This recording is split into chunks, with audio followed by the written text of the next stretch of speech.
ที่23ถึง25สิงหาคม2567โดยจะออกเดินทางในวันที่23สิงหาคม2567เวลาตี 4ในโอกาสนี้จึงขอเชิญชวนพุทธศาสนิกชนทุกท่านได้ร่วมพิธีหล่อเทียนพรรษาและร่วมอนุโมทนาบุญไปด้วยกันเพื่อส่งเสริมพระพุทธศาสนาและวัฒนธรรมประเพณีอันดีงามต่อไป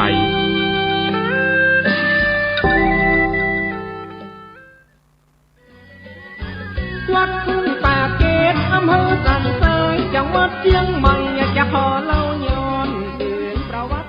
บุญคือน้ำของความดีที่ควรสร้างบุญคือทางสว่างขับดับเศร้าหมองบุญคือรังคังเสบียงเลี้ยงประคองบุญคือช่องชี้ธรรมนพพนิพพานนิธิบุญหนุนนำผู้สรรสร้างสะอาดสว่างสงบเย็นเป็นสุขสันต์แบตเตอรี่เครื่องดีอยู่พร้อมสู้งานเชิญเถิดท่านสั่งสมบุญเป็นทุนรอนขอเจริญพรศรัทธาญาติโยมนักศีลนักบุญผู้ใจบุญกุศลทุกท่าทางวัดทุ่งบักแก่ใต้มีการจัดงานอบรมสมโภชงานส่งน้ำองค์พระราชเจดีย์สิริปักเกตคำพระการฉลองตั้งวัด142 ปีในวันที่3ถึงวันที่5เดือนกรกฎาคมพุทธศักราช2567ในงานนี้ขอเชิญศรัทธาญาติโยมนักศีลนักบุญโยมพ่อโยมแม่ญาติธรรมทุกคนได้ร่วมเป็นเจ้าภาพสังฆทานยอดทายทานโรงทานและน้ำดื่มตลอดจนถึงถวายพระทหารเพลพระสงฆ์องค์พระเจ้าในวันที่5เดือนกรกฎาคมนี้ขออนุโมทนาบุญมาณโอกาสนี้ทำบุญหน่อยได้บุญนักทำบุญนักให้ได้บุญหลายอายุวันโนสุขะลังขอเชิญร่วมทำบุญหล่อเทียนพรรษาประจำปี2567ของเครือข่ายคลื่นสีขาวเชียงใหม่เชียงรายลำพูนลำปางแป่น่านและพะเยาเนื่องด้วยคณะสงฆ์พระนักเผยแผ่ธรรมะเครือข่ายคลื่นสีขาวและคณะศรัทธาพุทธศาสนิกชนจะได้มีการจัดพิธีหล่อเทียนพรรษาและถวายเทียนพรรษาประจำปี2567ณวัดพระธาตุม่อนจอมพออำเภอเวียงป่าเปาจังหวัดเชียงรายในวันที่7กรกฎาคม2567เวลา 9 นาฬิกาเป็นต้นไปในงานมีพิธีหล่อเทียนพรรษาจำนวน9เล่มและถวายตาลจำนวน15วัด15เล่มเรียนเจิญเป็นเจ้าภาพถวายปัจจัยวัดละ 1,500 บาทถวายภัตตาหารเพลนพระสงฆ์จำนวน19โต๊ะละ 1,000 บาทติดต่อร่วมทำบุญได้ที่พระครูปฏิภาณธรรมถินหรือตู้ลุงดอยโทรศัพท์086-181-0423บัญชีธนาคารไทยพาณิชย์เลขที่บัญชี545-256-7959ชื่อบัญชีพระครูปฏิภาณธรรมถินหลังจากทำพิธีหล่อเทียนพรรษาเรียบร้อยแล้วจะนำไปถวายวัดต่างๆจำนวน9วัดในพื้นที่ภาคอีสานในวันที่23ถึง25สิงหาคม2567โดยจะออกเดินทางในวันที่23สิงหาคม2567เวลาตี 4ในโอกาสนี้จึงขอเชิญชวนพุทธศาสนิกชนทุกท่านได้ร่วมพิธีหล่อเทียนพรรษาและร่วมอนุโมทนาบุญไปด้วยกันเพื่อส่งเสริมพระพุทธศาสนาและวัฒนธรรมประเพณีอันดีงามต่อไป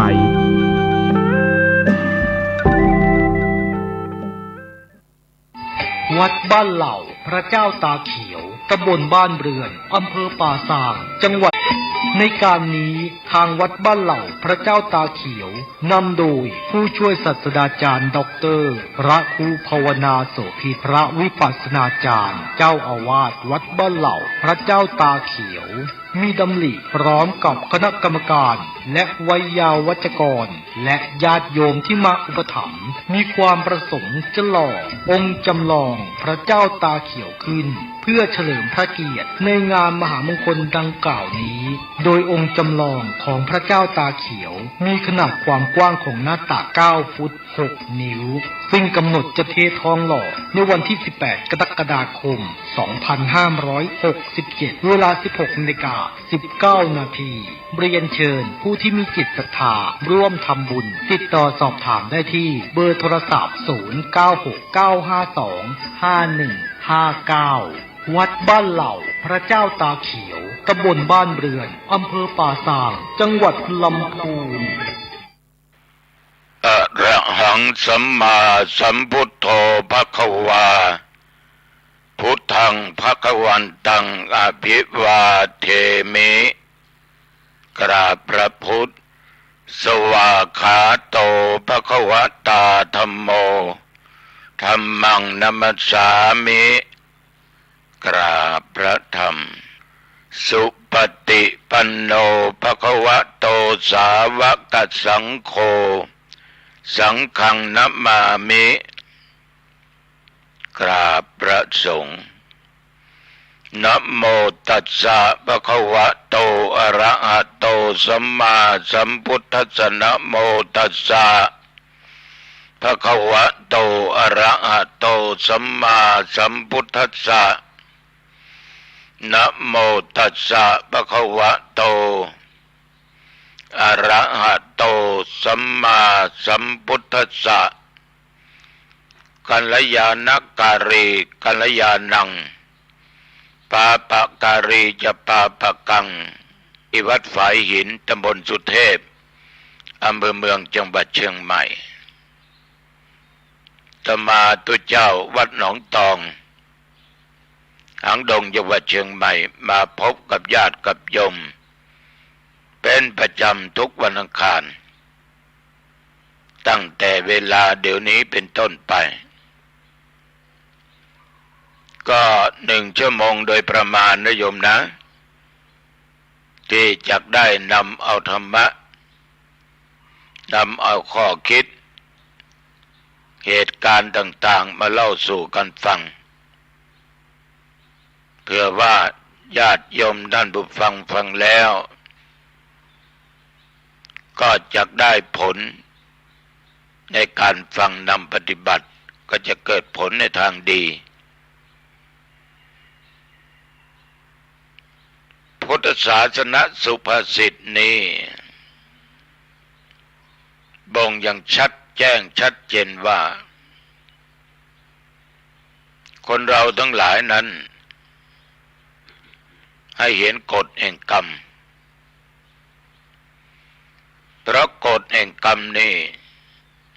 อยู่เหนือกฎต่างๆแต่กฎแห่งกรรมนั้นเกิดขึ้นก็มนุษย์หรือคนเราเป็นผู้สร้างขึ้นมากระทำขึ้นมา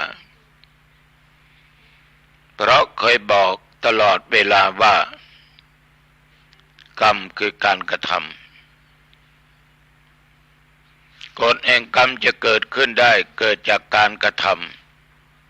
ำไม่ว่าทางกายทางวาจาและทางใจ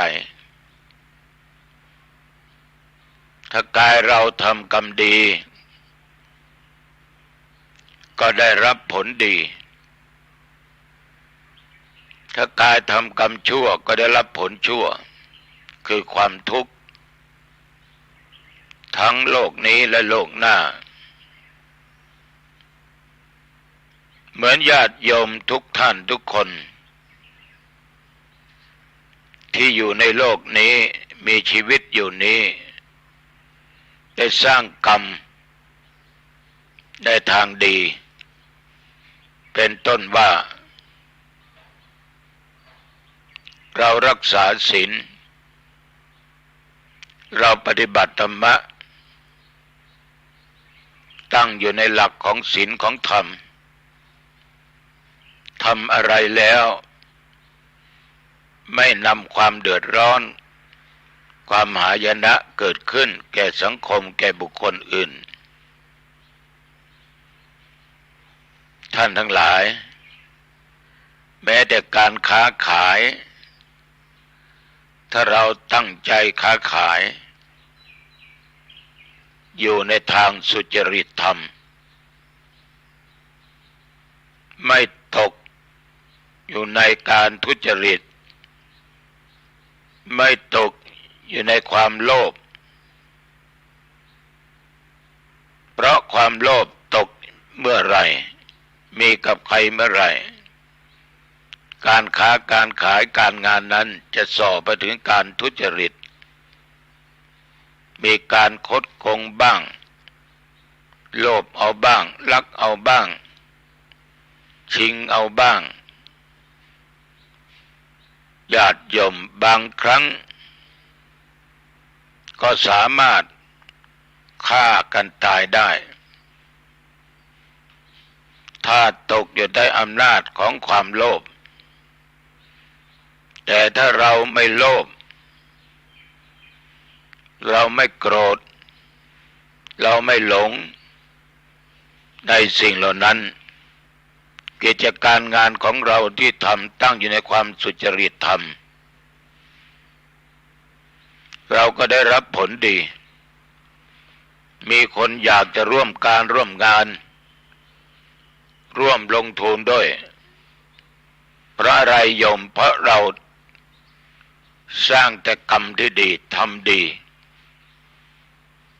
คนที่จะมาร่วมงานก็มีความไว้วางใจเชื่อใจไม่ต้องระแวงว่าจะต้องถูกโกงถูกโลภผู้ที่ร่วมงานบางท่านบางคนนั้นญาติโยมตั้งใจทำการทำงานรับเหมาก่อสร้างค้าขายนั้นค้าขายนี้ค้าลำไยบ้างอะไรบ้างผลไม้ทุเรียนอะไรก็ตามค้าขายก็ตั้งอยู่ในทางสุจริตมีความซื่อสัตย์ซื่อตรงต่อลูกค้าคนก็มาซื้อมาหาในสินค้าต่างๆจากเราไปเพราะมีความเชื่อมั่นว่าสิ่งที่ซื้อหามานั้นเป็นของดีมีราคาพอสมควรเพราะคนขายไม่โลภคนขายนั้นมีจิตใจอันงดงามกระทำแต่ความดีเป็นคนมีศีลมีธรรมมีหลักมีเกณฑ์แม้แต่ร้านค้าอาหารต่างๆถ้าเจ้าของร้านที่ขายอาหารกับข้าวก็ดีราคานั้นอยู่ในยุติธรรมไม่เอากำไรเกินควรมีฝีมือทำดีคนทั้งหลายก็ไว้วางใจซื้อร้านนี้แหละของเจ้านี้แหละอาหารก็อร่อยก็ไม่แพงจนเกินไปเพราะคนที่ทำนั้นนอกจากมีฝีมือแต่ไม่คิดจะเบียดเบียนไม่เอากำไรเกินควรแบ่งปันกันฉะนั้นร้านนั้นจึงมีคนมากมีคนเสาะหามีคนไปซื้อเอาของต่างๆเราจะสังเกตได้ดูร้านขายอาหารต่างๆร้านไหนเนี่ยไม่มีคนไปคอยไม่มีคนไปนั่งโต๊ะไปทานอาหารก็ลองสอบถามดูเขาก็จะบอกว่าอาหารนั้นดีนะแต่แพงมากแพงมากก็เรียกว่าเอากำไรกันมากคนก็มีน้อยไม่มากเพราะคนที่ไม่มีต้นทุนมากก็เข้าไม่ได้ฉะนั้นญาติโยมผลแห่งการกระทำต่างๆถ้าเรากระทำอะไรตั้งอยู่ในศีลอยู่ในธรรมอยู่ในการไม่เอารัดเอาเปรียบไม่คดไม่โกงมีความซื่อตรงซื่อสัตย์อยู่ตลอดเราก็ได้รับผลในทางดีแต่ถ้าว่าใจของเราจิตของเรานั้นคิดแต่กระ ทำสิ่งที่ชั่วทำก็ทำชั่วพูดก็พูดชั่วด่าคนนี้ว่าคนนั้นติฉินนินทาเล่าหน้าจาขนจนทำให้บุคคลอื่นเมื่อได้ยินได้ฟังแล้วไม่อยากจะเข้าใกล้ไม่อยากจะเข้าหาไม่อยากจะคบเพราะวจีกรรมนี่ญาติโยมบางทีคำที่เป็นจริงก็บอกว่าไม่จริงสิ่งที่จริงบอกว่าไม่จริงสิ่งไม่จริงเป็นของจริงคนพูดกลับกรอกหลอกลวงโกหกตอแหลชอบติฉินนินทาว่ากล่าวคนนั้นคนนี้เขาก็จะพูดกันว่าไม่ต้องเข้าไปหามันนะไม่ต้องไปช่วยมันนะปากมันไม่ดีปากมันเหม็นปากมันเป็นตาสับปะรด ใครๆก็ไม่อยากจะเข้าไปหาไม่อยากคบค้าสมาคมหลอกลวงล่อลวงทุกสิ่งทุกอย่างเหมือนเหตุการณ์ปัจจุบันในญาติโยมฆ่ากันตายทำร้ายร่างกายกับลูกหนี้ไอ้ลูกหนี้เมื่ออยากจะได้ของเขาก็พูดดีครับค่าขารับดองจะส่งดอกส่งต้นให้ตามกำหนดเมื่อเราต้องการเราก็ให้คำมั่นสัญญาต่อเจ้าหนี้ในที่สุดการงานมันไม่แน่เงินทองก็ไม่แน่ทันบ้างไม่ทันบ้างเขาก็มาทวงก็มีปากมีเสียงกันด่ากันคำหยาบๆคล้ายๆต่างๆแล้วนะก็ด่ากันถึงกับลงไม้ลงมือซ้อมกันชกกันแทงกันยิงกันตายไปก็มีเนี่ยญาติโยมวจีกรรมบางครั้งมันก็ทำให้เราเดือดร้อนเพราะเราขาดความสัตย์แต่คนที่กระทำนั้นก็เกิดความโลภและเกิดโทสะคือความโกรธจิตใจนั้นขาดเมตตาธรรมกรุณาธรรมมุทิตาธรรมอุเบกขาธรรมสามารถทำได้ทุกสิ่งทุกอย่างเพราะความโลภเพราะความโกรธนั่นเองฉะนั้นญาติโยมท่านทั้งหลายกรรมเกิดจากการกระทำทางกายทางวาจาถ้าวาจาเรามีปิยวาจาเจรจาอ่อนหวานพูดตรงไปตรงมาไม่หลอกไม่ลวงกันไม่ด่ากันคนก็ชื่นชอบ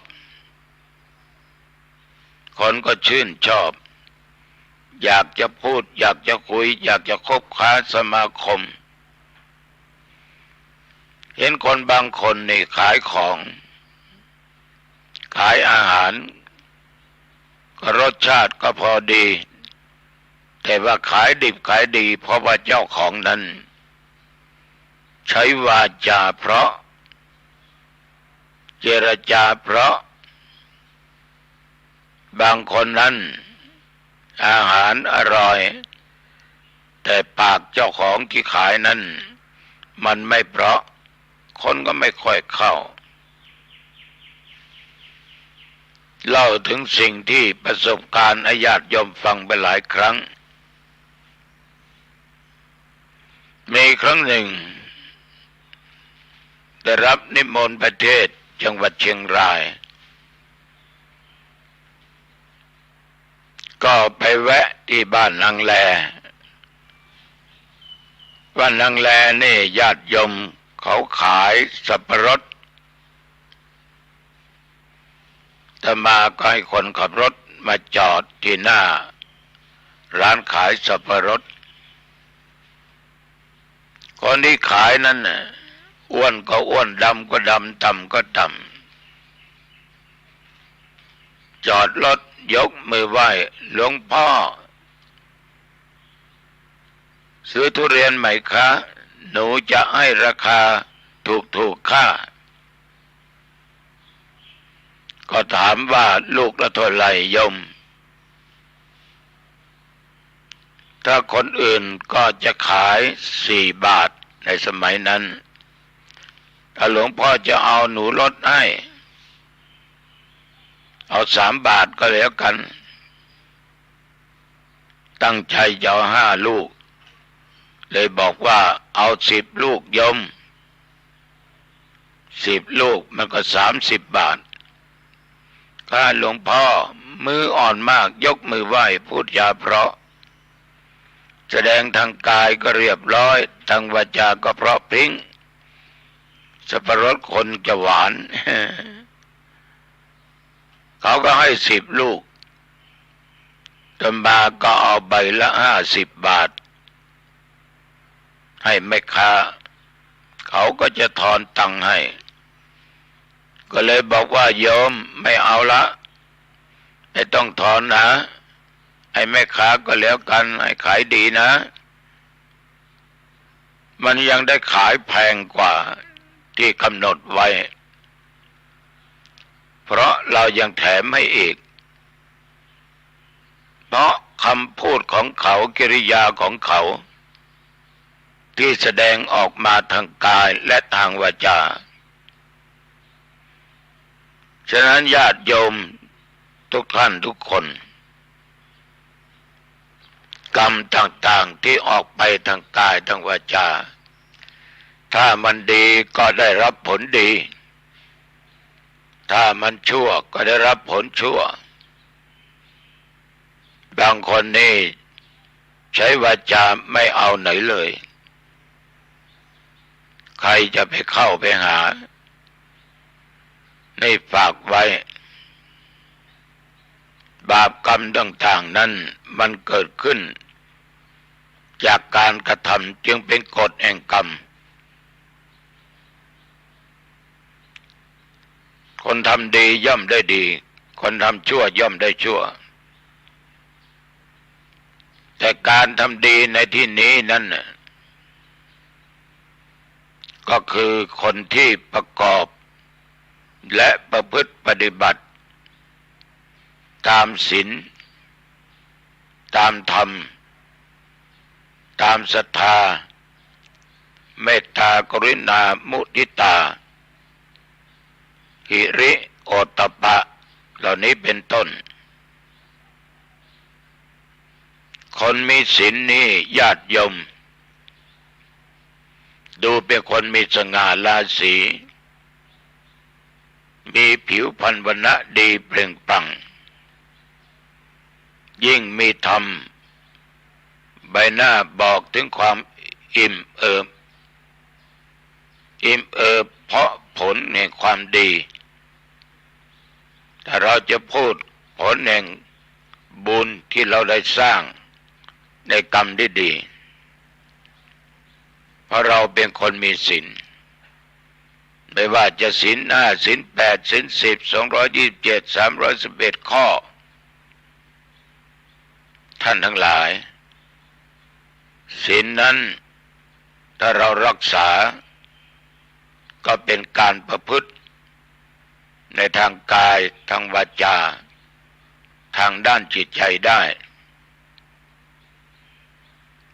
อีกประการหนึ่งต้องมีศรัทธาศรัทธาคือความเชื่อภาษาทะความเลื่อมใสเชื่อพระปัญญาการตรัสรู้ของพระพุทธเจ้าว่าพระพุทธเจ้านั้นตรัสรู้เองโดยชอบโดยไม่มีใครมาเสี่ยมมาสอนเชื่อผลแห่งกรรมเชื่อว่ากรรมไม่จริงทำดีได้ผลดีทำชั่วได้ผลชั่ว เมื่อมีศรัทธาเกิดขึ้นก็มีหิริและโอตตัปปะหิริคือความละอายต่อความชั่วเพราะถ้าฆ่าสัตว์ก็เป็นบาปลักเขาก็เป็นบาปเป็นกรรมนอกใจสามีภรรยาก็เป็นสิ่งที่ชั่วโกหกตอแหลพูดปดมดเท็จหลอกลวงด่าว่าติฉินนินทามันเป็นสิ่งที่ชั่วดื่มเหล้าสิ่งเสพติดของมึนเมามันเป็นการขาดสติมันไม่ดีเมื่อรู้ไม่ดีก็เกิดความละอายขึ้นก็เลยไม่ทำสิ่งเหล่านั้นนี่เรียกว่ามีริอยู่ในจิตในใจมีความละอายคนบางคนจะพูดปดก็อายจะด่าเขาก็อายจะทำร้ายเขาก็อายจะลักจะโลภจะโกงเขาก็อายจะดื่มเหล้าสิ่งเสพติดก็อายก็เลยไม่ตกไปในสิ่งที่ชั่วเพราะมีความอายไม่ใช่อายแล้วปิดหน้าปิดตานะเหมือนกับคนที่ทำกรรมไม่ดีฆ่าคนตายลักของคนอื่นหรือทำอะไรก็ตามถูกจับถูกยับเจ้าหน้าที่ใส่กุญแจมือกลัวคนรู้กลัวคนเห็นก็เอาผ้ามาปกมาพันเอาเสื้อเอาผ้าคลุมหน้าคลุมตา ไม่มีความละอายแต่อายกลัวเขารู้กลัวเขาเห็นว่าเราเป็นฆาตกรเป็นคนทำบาปทำกรรมญาติโยมไม่รู้จะอายได้ยังไงเพราะก่อนจะทำไมไม่อายถ้ารู้ว่าไม่ดีไม่ทำนั่นแหละอายถูกต้องทำไปแล้วอายกลัวเขารู้ว่าเราเป็นใครกลัวเขาเห็นใบหน้าก็เลยปกปิดท่านทั้งหลายหิริคือความละอายโอตตัปปะความเกรงกลัวสะดุ้งกลัวต่อบาปต่อกรรมสิ่งใดที่กระทำไปแล้วก็หยุดไม่ทำเคยด่าต้องหยุดเคยดื่มต้องหยุดเคยนอกใจสามีภรรยาโอ้มันไม่ดีมันเป็นบาปเป็นกรรมหยุดแม้แต่การกระทำไปครั้งแรกต้องหยุดต่อไปไม่ทำเอาอีกลักมันเป็นบาปเป็นกรรมฆ่าเป็นบาปเป็นกรรมกลัวตายตกนรกบ้างอะไรบ้างกลัวคนโน้นคนนี้ประณามบ้างกลัวเสียชื่อเสียงเสียวงตระกูลเสียถึงพ่อแม่ปู่ย่าตายายญาติพี่น้องเพราะครั้งแรกไม่มีความละอายทำไปแล้วเกิดหิริอายก็อายกลัวก็กลัวก็เลยหยุดก็เรียกว่ายังไม่สายเกินไปถ้าคนไม่กลัวบาปกลัวกรรมนี่ญาติโยมมันก็หยามใจแหละจะทำอะไรก็ทำได้อีกนะทำได้เพราะมันไม่อายมันไม่กลัวมันก็ทำฉะนั้นคนที่ไม่กลัวก็ติดคุกติดตารางท่านทั้งหลายสิ่งเหล่านี้มันขาดหลักธรรมไม่มีหิริไม่มีโอตตัปปะบ้านเมืองจึงเดือดร้อนอย่างนี้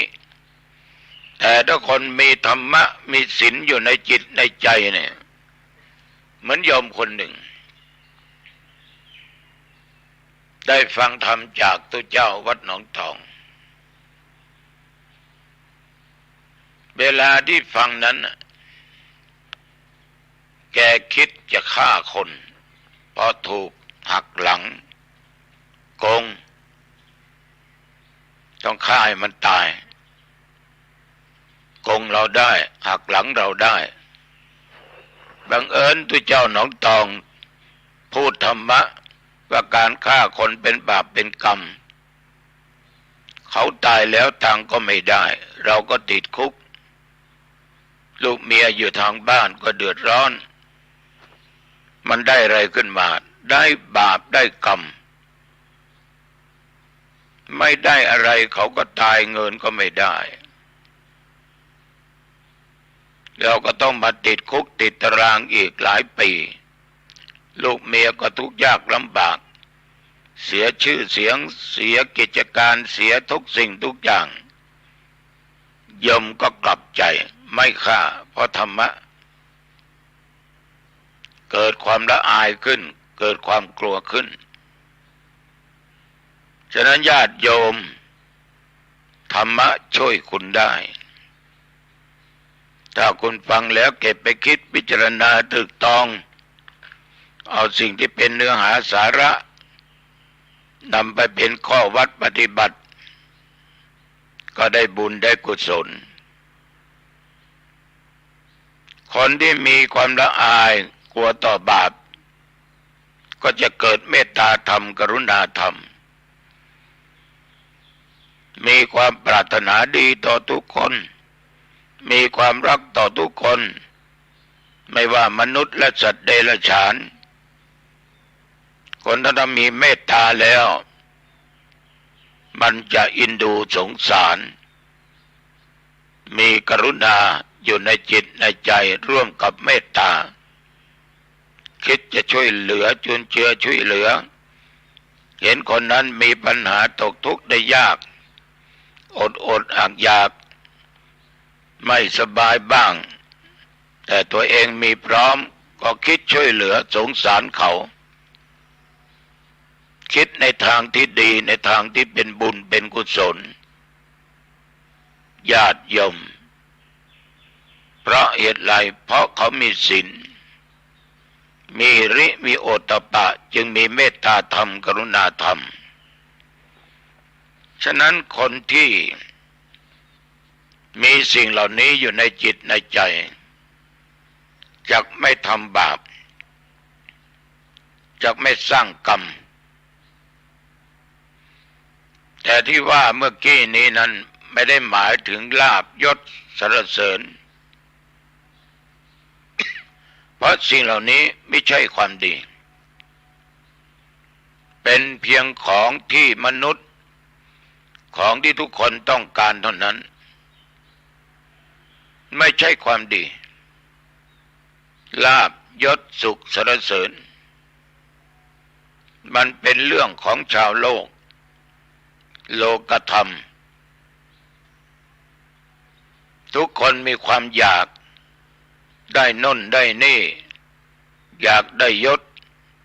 ถาบรรดาศักดิ์อยากเป็นน่นอยากเป็นนี่ไม่อยากจะทุกข์อยากให้มีความสุขตลอดไปอยากให้คนอื่นสรรเสริญญาติโยมสิ่งเหล่านี้บางครั้งเมื่อมันเกิดขึ้นกับใครแล้ว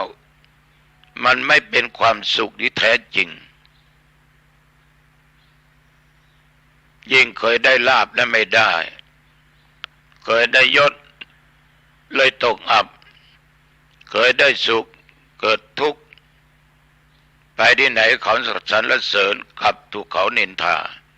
ทำไมเป็นเช่นนั้นเพราะมันไม่แน่คุณได้แล้วคุณอาจจะหลงขาดสติ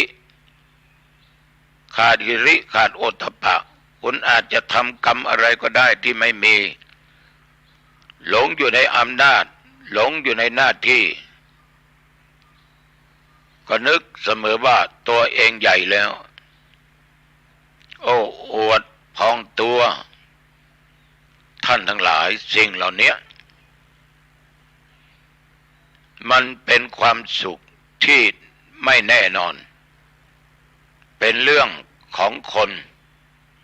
ที่ต้องการกัน ความชั่วในทางกายฆ่าสัตว์ลักทรัพย์ประพฤติผิดในกามนี่รู้กันทางวจีหรือว่าทางวาจาพูดเท็จส่อเสียดคำหยาบเพ้อเจ้อทางใจโลภโกรธหลงเหล่านี้เป็นต้นถ้าประพฤติปฏิบัติได้รับผลคือกรรมชั่วแต่ผลชั่วเป็นอาจจะเกิดช้าก็ได้เลยทำให้คนเราหลงก็ทำมาตั้งหลายปีไม่เห็นได้รับผลชั่วมีที่ไหนบาปไม่มีบาปกรรมไม่มีก็เลยหลงไปใหญ่ทำหนักขึ้นเพราะคิดว่าความชั่วไม่มีความชั่วไม่มีผลจึงหลงผิดทำความชั่วเรื่อยๆไปเหมือนคนบางคนบางท่านทำความชั่วโลภโกงของเขาทำการทุจริตไม่มีใครรู้หรือรู้ก็ชนะความก็หลงไม่เป็นไรกูนี่ฉลาดสามารถเอาตัวรอดได้อย่าลืมต้องมีสักโอกาสเวลาสักวันหนึ่งคุณจะต้องได้รับผลแห่งการกระทำแห่งความชั่วจะมีความทุกข์อย่างที่เรียกว่าแสนสาหัสอย่างการค้าขายยาบ้าท่านบอกว่าไม่ดีผิดกฎหมายเสพก็ไม่ดีขายก็ไม่ดีทำให้บุคคลอื่นเดือดร้อนก็เงินมันดีนะบางครั้งก็อยากจะลองไปแล้วได้เงินดีทั้งเสพและทั้งขายหลายครั้งก็บอกว่าไม่เป็นไรไม่เห็นใครรู้ก็ตัวเราก็รู้แก่ใจอย่างกฎหมายออกมาปัจจุบันเนี่ยเม็ดเดียวก็ถือว่าค้าขาย ทั้งเสพก็ได้ค้าขายก็ได้ถ้าถูกจับก็ติดคุกติดตารางเงินทองที่ได้จากนี้มาทรัพย์สินอะไรก็ตามถูกยึดเพราะได้มาโดยทางทุจริตผิดศีลผิดธรรมผิดกฎหมายบ้านเมืองฉะนั้นอย่าหลงตัวเลยญาติโยมอย่าหลงตัวให้ละสิ่งเหล่านี้ไปอย่านึกว่าบาปกรรมมันไม่มีมันมีบางครั้งมันยังให้ผลไม่ทันแต่ถ้ามันให้ผลทันเมื่อไหร่โยมก็จะร้องว่าอ๋อมันเป็นอย่างนี้ผมผิดไปแล้วครับผมผิดแล้วครับฉันผิดไปแล้วค่ะช่วยฉันด้วยต่อไปจะไม่ทำอีกมันสายเกินไปสายเกินแก้ฉะนั้นญาติโยมบาปกรรมอันใดที่ไม่ดีนะขอให้มีหิริมีความละอายคิดแล้วทำแล้วมันเดือดร้อนนำความหายนะให้เกิดขึ้นแก่ตัวเองก็อย่าคิดอย่าทำนะมีเรื่องที่จะพูดให้ญาติโยมได้ฟังเป็นข้อคิดเรื่องของศีลเรื่องของธรรมเรื่องของการสร้างคุณงามความดีเรื่องของเปรตคือคนที่ทำบาปทำกรรมไม่ดีตายแล้วไปเป็นเปรตกลับมาเกิดเป็นเทพบุตรนานมาที่เมืองพาราณสีนั้นพระองค์ท่านทรงตั้งมั่นอยู่ในทานอยู่ในศีลรักษาอุโบสถศีลด้วยนะพวกอมาตย์เสนาทั้งหลายประชาชนก็ทำตามเอาเยี่ยงอย่าง ของเจ้าเมืองพาราณสี แต่มีคนหนึ่งญาติโยมมันไม่ชอบไม่เห็นมันดีตรงไหนไม่เอานั่นคือปุโรหิตเป็นคนที่ไม่ชอบเรื่องของศีลเรื่องของธรรมแต่ตั้งอยู่ในทุจริตธรรมทำความชั่วรับสินบนจากการตัดสินความอยู่เสมอมาใครทำผิดเป็นถูกถ้าเอาเงินให้ปุโรหิตคนนี้ทำอย่างนี้เลยมาญาติโยมจนอยู่มาวันหนึ่งเป็นวันอุโบสถศีลพระเจ้าเมืองพาราณสีตรัสถามปุโรหิตว่านี่ท่านอาจารย์รับศีลอุโบสถแล้วหรือปุโรหิตก็ตอบว่ารับแล้วพระเจ้าค่ะเมื่อพูดอย่างนี้กับพระเจ้าพาราณสีปุโรหิตก็ออกจากที่เฝ้าแล้วก็มีอำมาตย์ผู้หนึ่งทักท้วงขึ้นว่านี่ท่านไม่ได้รับศีลอุโบสถไม่ใช่หรือท่านปุโรหิตได้ฟังก็ตอบว่าใช่แต่เราเนี่ยจะไปรับที่บ้านตอนเย็นวันนี้เราจะไม่รับอาหาร ตอบกับอามาตย์คนนั้นไปปุโรหิตนี่ญาติโยมเมื่อเดินทางกลับไปถึงบ้าน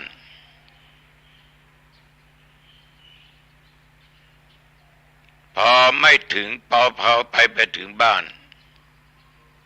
ก็ตั้งใจถืออุโบสถศีลเวลานั้นญาติโยมมีผู้หญิงคนหนึ่งมีคดีติดตัวก็รับศีลอุโบสถแล้วก็ค้างอยู่ที่ปุโรหิตเวลานั้นนางผู้นี้ก็ขันน้ำมะม่วงให้เป็นน้ำอัฐรสอัฐบาล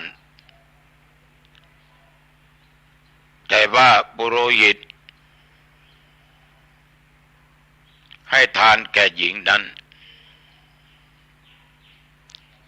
ต่อมาปุโรหิตนั้นญาติโยมก็ตายก็ได้ไปเกิดในวิมานทองคำที่ป่าหิมพานต์มีสวนมะม่วงทิพย์อันกว้างใหญ่ถึง3 โยชน์มีหมู่นางเทพอักษรเทวดาล้อมเป็นบริวารปุโรหิตนั้นก็ได้เสวยทิพสมบัติอยู่ตลอดคืนพอเช้าขึ้นก็เข้าไปที่สวนมะม่วงพอเข้าไปถึงก็กลายเป็นเปรตสูงเท่าลำธารมีไฟลุกแดงทั้งตัวมีเล็บมือใหญ่เหมือนกับจอบกับเสียมแล้วก็ใช้เล็บมือนั้นจิกไปตามเนื้อตามหลังของตัวเองออกมากินร้องให้ทุกขเวทนาอยู่ตลอดวันโยมลองสังเกตดูนะลองฟังดูนะว่ามันเป็นเช่นนั้นเช่นไรพอค่ำลงก็ออกจากสวนมะม่วงไปเป็นเทวดาอยู่บนสวรรค์วิมานแมน เป็นอย่างนั้นและญาติโยมเสมอมาอยู่ตลอดอยู่มาภายหลังพระเจ้าเมืองพาราณสีเห็นโทษในทางการเป็นฆราวาสพระองค์ก็จึงได้เสด็จออกทรงบรรพชาเป็นฤาษีสร้างศาลาอยู่ที่ริมฝั่งแม่น้ำทางด้านใต้อยู่มาวันหนึ่งก็ได้เห็นผลมะม่วงสุกโตเท่าหม้อข้าวนะโยมนะขอโทษว่าผิดถูกลอยมาก็จึงเก็บเอาไปเสวยแล้วก็ติดพระทัยกับผลมะม่วงถึงกับไม่อยากจะเสวยสิ่งอื่นอีกเพราะหลงในผลมะม่วงนั้นก็ได้ไปนั่งคอยดูอยู่ริมแม่น้ำเพื่อว่าจะได้พบมะม่วงอย่างนั้นลอยมาได้7 วันและญาติโยมจึงมีนางเทพธิดานางหนึ่งได้พาไปที่สวนมะม่วงนั้นพระฤาษีอันเป็นเจ้าเมืองพาราณสีที่มาบวชได้เห็นเปรตตนนั้นกำลังเสวยทุกขเวทนาอยู่ก็ไม่อาจซักไซ้ได้ไต่ถามได้พอถึงเวลาตะวันตกดินท่านฤาษีก็เห็นเปรตตนนั้นกลายเป็นเทพบุตรห้อมล้อมไปด้วยหมู่นางอัปสรเสวยทิพย์สมบัติอยู่ในวิมานทองก็จึงถามขึ้นว่าเหตุไรท่านกลางวันท่านจึงได้พ้นทุกข์อย่างนั้นแต่เวลากลางคืนได้มาเสวยสุขอย่างนี้ขอโทษกลางวันได้ทนทุกข์อยู่อย่างนั้นแต่กลางคืนได้มาเสวยสุขอย่างนี้เทวดานั้นก็ตอบว่าพอเมื่อชาติก่อนข้าพเจ้าได้กินศีลบนของประชาชนจึงได้มาฉีกเนื้อที่หลังของตนกินในเวลากลางวันคราวหนึ่งข้าพเจ้าได้รักษาศีลอุโบสถในเวลากลางคืนจึงได้มาเสวยสุขอยู่ในเวลากลางคืนที่สวนมะม่วงนั้นเพราะได้ให้ทานมะม่วงแก่หญิงผู้รักษาอุโบสถศีลข้าพเจ้านี่แหละคือปุโรหิตของพระเจ้าพาราณสีส่วนพระเจ้าพาราณสีก็คือท่านผู้ที่มาบวชเป็นฤาษีในบัดนี้แหละว่าแล้วญาติโยมก็ขอให้พระฤาษีอยู่ที่สวนมะม่วงนั้นต่อไปในที่สุดชาติสุดท้ายของนางเทพธิดานั้นท่านได้บอกว่าได้มาเกิดเป็นนางอุบลวรรณาพระราชฤาษีนั้นได้มาเกิดเป็นพุทธเจ้าฉะนั้นผลบาปผลบุญการรักษาศีลอุโบสถศีลนี่เราจะเห็นว่าปุโรหิตนี่ได้ประพบนางหนึ่งแต่มีผลมะม่วงก็เลยคั้นมะม่วงเนี้ยมอบให้แก่นางได้ฉันได้เสวยเพราะนางนั้นก็รักษาอุโบสถศีลเมื่อตายไปนี่ญาติโยมกลางวันก็เป็นเปรตกลางคืนก็เป็นเทพเพราะว่าปุโรหิตนี่รักษาอุโบสถศีลเวลากลางคืนกลางวันไม่รักษาพระเจ้าเมืองพาราณสีที่ออกบวชเป็นฤาษีนั้นได้รักษาอุโบสถศีลเรียกว่ากลางวันก็อยู่ดีกลางคืนก็มีสุขนางเทวดาองค์นั้น ก็มีความสุขได้มาเกิดเป็นนางอุบลแล้วพระฤาษีเกิดเป็นพุทธเจ้าฉะนั้นเราจะเห็นได้ว่ากรรมดีกรรมชั่วนี่มันให้ผลจริงๆโยมจะไปแก้กรรมที่ไหนเนี่ยกรรมมันแก้ไม่ได้ไม่มีทางมันแก้ไม่ได้เมื่อเราทำไม่ดีติดคุกติดตารางก็ไปใช้กรรมแต่บางคนออกจากคุกมาสร้างกรรมต่อไปก็กลับมาติดคุกอีกดีไม่ดีก็ถูกฆ่าตายอีกกรรมนี่มันให้ผลต่างวาระกันฉะนั้นญาติโยมอย่าประมาทให้มีสติให้มีปัญญาขอทุกคนสร้าง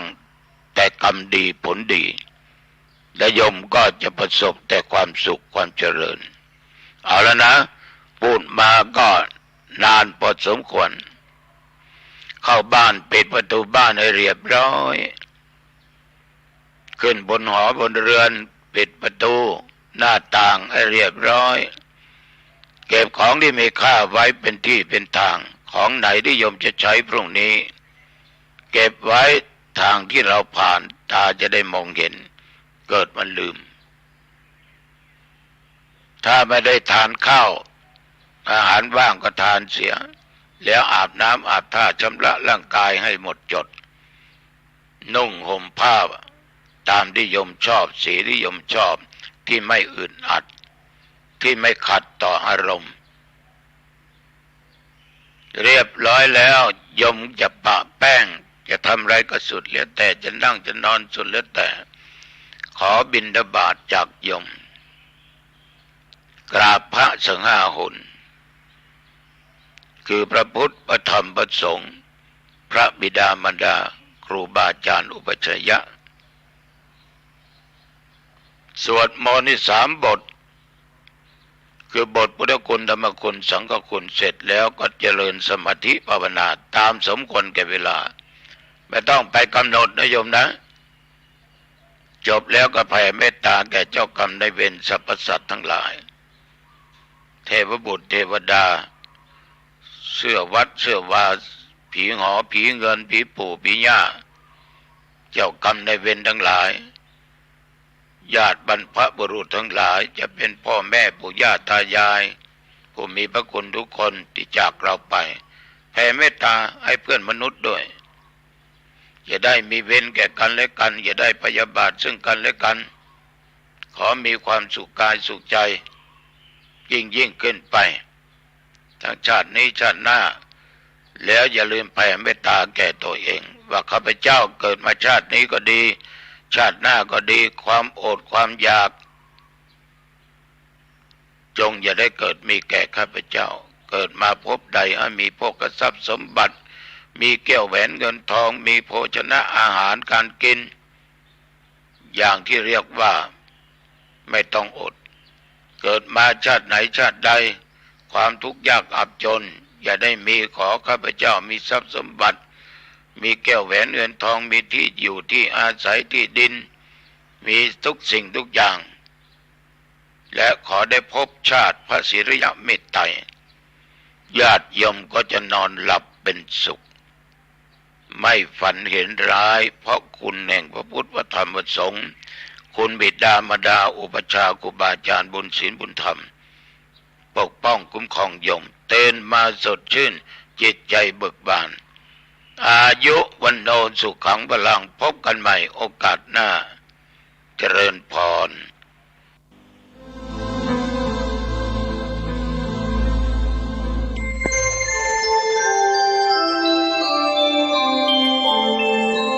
ขณะนี้ท่านกำลังฟังสถานีวิทยุกระจายเสียง FM 104.5 เมกะเฮิรตซ์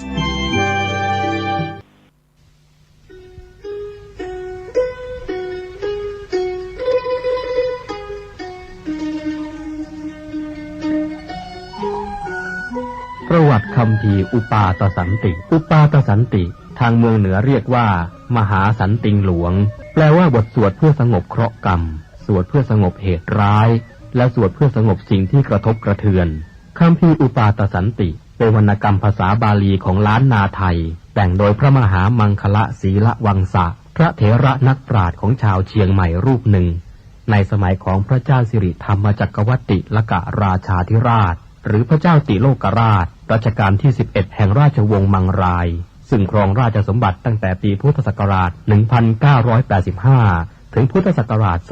2030 เป็นพระคาถาล้วนจำนวน 271 คาถาจัดเข้าในหนังสือประเภทเชียงใหม่คันธะคัมภีร์นี้เป็นที่รู้จักกันแพร่หลายในหมู่ชนชาวล้านนามาแต่โบราณกาลทั้งพระสงฆ์สามเณรและชาวบ้านพากันสวดและฟังอุปาตสันติเพื่อกลับความร้ายให้กลายเป็นความดีมีคำเล่าว่าสมัยที่ท่านแต่งอุปาตสันตินั้นที่เชียงใหม่มีโจรผู้ร้ายและคนอันธพาลชุกชุมผิดปกติมีเหตุร้ายและสิ่งกระทบกระเทือนอยู่เสมอพระมหาเถระศีละวังสะจึงให้พระสงฆ์สามเณรและประชาชนพากันสวดและฟังอุปาตสันติเพื่อสงบเหตุร้ายทั้งมวลที่เกิดขึ้นในเมืองต่อมาชาวพม่ามีความเลื่อมใสนำคัมภีร์นี้เข้าไปในประเทศพม่าชาวพม่าทั้งพระสงฆ์และประชาชนนับถือพระคัมภีร์อุปาตสันติว่ามีความศักดิ์สิทธิ์มากพากันนิยมท่อง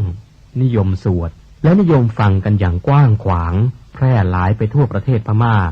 ในสมัย500 ปีที่ล่วงแล้วในงานพิธีสืบชะตางานขึ้นบ้านใหม่เป็นต้นอุปาทสันติคาถานั้นมีเนื้อความเป็นไปเพื่อยังความสงบอันยิ่งใหญ่ให้เกิดขึ้นเพื่อสงบเหตุร้ายทั้งปวงเพื่อป้องกันอมนุษย์และยักษ์ทั้งหลายเป็นคาถาที่ช่วยให้พ้นจากความตายก่อนกำหนดเวลาเป็นคาถาที่เป็นเครื่องย่ำยีกำลังของข้าศึกสามารถจำเริญชัยชนะแก่พระราชาและนำสิ่งที่ไม่น่าปรารถนาทั้งปวงให้หมดไปอุปาทสันติคาถาเป็นบทสวดอย่างพิสดารท่านจึงกล่าวพระนามของพระพุทธเจ้าพระธรรมและพระอริยสงฆ์ไว้อย่างครบถ้วนทั้งที่มีมาในอดีตในปัจจุบันและจักมีมาในอนาคตรวมตลอดไปจนถึงท่านที่ทรงคุณทรงอำนาจทรงฤทธิ์ในทางที่ดีอื่นๆเช่นเทวดาอินทร์พรหมยักษ์นาคกลทันครุฑและอสูรเป็นต้นเพื่อขอความเป็นมงคลความสงบความสวัสดีความไม่มีโรคชัยชนะและอายุรวมทั้งขอให้ท่านคุ้มครองให้พ้นจากเหตุเพศภัยนานับประการอันจะบังเกิดขึ้นในการทุกเมื่อคัมภีร์อุปาทสันติเป็นคัมภีร์ของไทยแต่ต้นฉบับได้จากเมืองไทยไปอยู่เมืองพม่าเสียนานจนแทบกล่าวได้ว่าคนไทยสมัยหลังๆนี้ไม่มีใครรู้จักไม่เคยได้ยินแม้แต่ชื่อคัมภีร์นี้แต่บัดนี้เป็นที่โสมนัสยินดียิ่งที่เจ้าคุณธรรมคุณาภรณ์นามเดิมเช้าทีตะปัญโยปรริยนธรรม9 ประโยควัดมหาโพธารามปากน้ำโพจังหวัดนครสวรรค์ท่านได้ชำระคัมภีร์นี้เป็นภาษาบาลีอักษรไทยเพื่อความสะดวกแก่ผู้อ่านที่ไม่สันทัดภาษาบาลีโดยได้ต้นฉบับภาษาบาลีอักษรพม่าจากท่านพระอาจารย์พัฒทันตะธรรมานันทะมหาเถระอัครมหาบัณฑิตแห่งวัดท่ามะโอจังหวัดลำปางต่อมาเจ้าคุณพระราชยานปรีชาเจ้าคณะเขตดุสิตและคณะสงฆ์วัดราชภาติการามกรุงเทพมหานครได้นำบทสวดอุปาทสันติคาถาสวดถวายแด่พระบาทสมเด็จพระเจ้าอยู่หัวภูมิพลอดุลยเดชมหาราชเนื่องในวโรกาสฉลองกาญจนาภิเษกเป็นครั้งแรกเมื่อวันที่25 มกราคมพุทธศักราช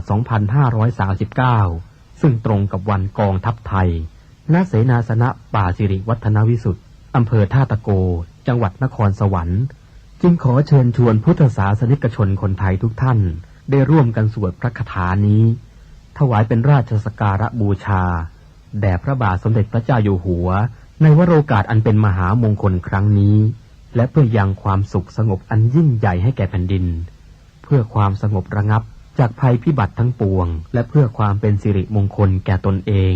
ครอบครัวหมู่คณะชาวไทยและชาวโลกทั้งมวลสรัจฉังสะเสนังสะพันธุงนริน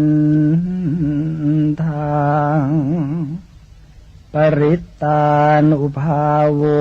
สทารักขตุติพ ริตวานเมตตังสเมตตาปทานตาอวิคิตจิตตาปริตตังพนันตุสักเขกาเมจรูเปคิริสิขารตเตจันตลิเควิมาเนทีเป